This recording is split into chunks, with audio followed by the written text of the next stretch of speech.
Hello, my friend. It is Adrian Chenault from Contact Mapping, and I just wrapped up doing an interview along with my dad, Tom, with Eric Worre, who is one of the most, if not the most sought after and respected trainer in the network marketing profession. He's somebody who has brought together countless companies, leaders, organizations, and he really just built this huge tent that has allowed so many other amazing people to follow in his footsteps. But he really blazed the trail and just an incredible guy. And so we got to interview him today. He's getting ready to do this incredible recruitment challenge that you want to check out. I'll actually put a link on how you can check that out in the comments as well, because that's something that you want to be a part of. But what was really interesting is we did a commercial break and we were talking about contact mapping, and I, in my infinite wisdom, decided that I was going to tee him up to hammer on how important follow-up is, which he eventually did. But I tried to tee him up to say something, and he went in a different direction, which was actually really cool because I learned something big. So I said, Eric, if you were going to be a part of this recruitment challenge, he talked about how, so the challenge that he's doing is helping people in network marketing to really have a breakthrough in recruiting more people into their business. And I said, okay, they're going to do all this activity. They're going to have this big sort of, flash in the pan, this big burst of activity, and talk about what's going to happen for them if they just have this big burst of activity and then they kind of go back to the way things were before, versus if they follow up with these people. And what he said was hit the nail on the head. It was really brilliant, and I want to share it with you. So he said, most people, that's what's going to happen, right? Most people, it's going to be this big flash in the pan. They're going to get a bunch of new people into their business within their organization, and most of those people, most of those people are going to effectively be tourists, right? They're going to come, they're going to, buy some product, they're going to check things out, they're going to have some fun, but they're here for a good time, they're not here for a long time. And Eric lives in Las Vegas, and he said, you look at Las Vegas, right? Las Vegas loves its tourists. The lifeblood really of Las Vegas is the tourists. You know that they're going to come and they're going to go, and that's okay. We love our tourists. And in your business, you have to learn to love your tourists. And not everybody is going to fall in love with what you do and stay forever. Not everybody is going to want to be a repeat customer. Not everybody's going to want to join you and actually go into business with you. That's just not going to happen. And instead of resisting that, instead of resisting the inevitable, love your tourists. Love those flashes of activity because they still mean something.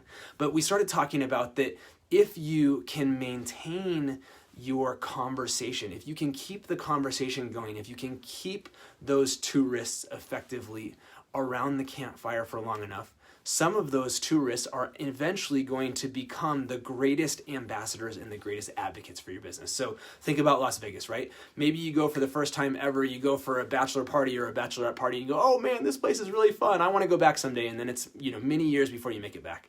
And then you go back again and you go, man, I really do love this place. I need to make it a once a year thing that I go out there. And so you start going to Las Vegas once a year, and then, you start really, you just keep thinking, man, I really enjoy this. So then it becomes every 3 months, and then it becomes once a month. And all of a sudden, and this was actually Eric's story incidentally, you go, you know what? I love this place. I love eating good food. Eric is a world-class poker player. I love playing poker. I'm going to move to Las Vegas. And that's what he did.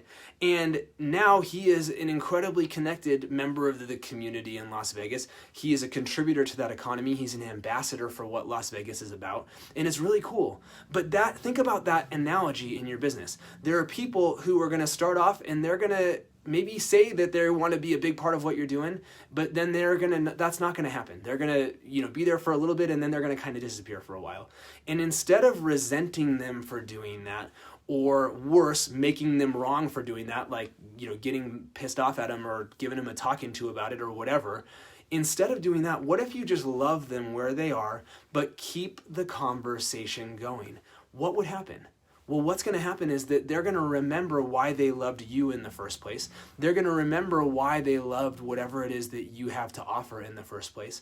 And lo and behold, what you might find is that those people start coming back a little bit more often. And they start getting a little closer to the campfire, so to speak. They start getting more involved. And then all of a sudden, maybe they have something change and they go, wow, I want to be a part of what you're doing.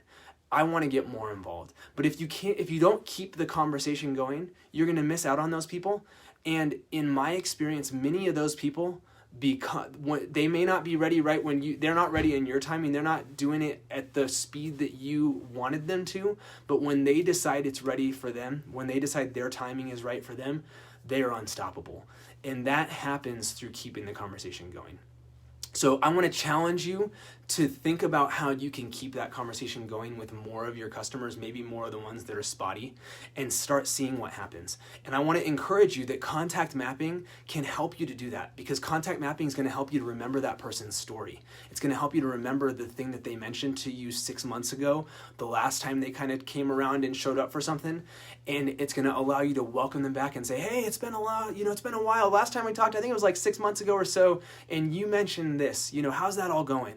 That's going to make them feel pretty welcome. That's going to make them want to come around more often because they feel valued, they feel seen, they feel heard. Contact mapping can remind you to keep in touch with these people so you don't let them go for 12 months or 24 months or 36 months without even touching base with them, but instead that you've got a 3-month rhythm or whatever it is of staying in touch with these people. That is powerful, powerful stuff. So start doing that. Go check out the Contact Mapping app. It's totally free for you to get going with, no credit card, nothing. Go to contactmapping.com/free and just see how this could help you to keep that conversation going with people long enough that their timing changes and they fall back in love with the reason that they came around in the first place. So hope you got value from that. Thanks for hanging out with me for a few minutes today. Thank you, Eric, for the incredible, incredible wisdom that you had to share. And like I said, I'll share a link to Eric's challenge that's free that's coming up, and I'll share a link in the comments as well to where you can get going with contact mapping for free. So have a tremendous day. Thank you, and talk to you soon.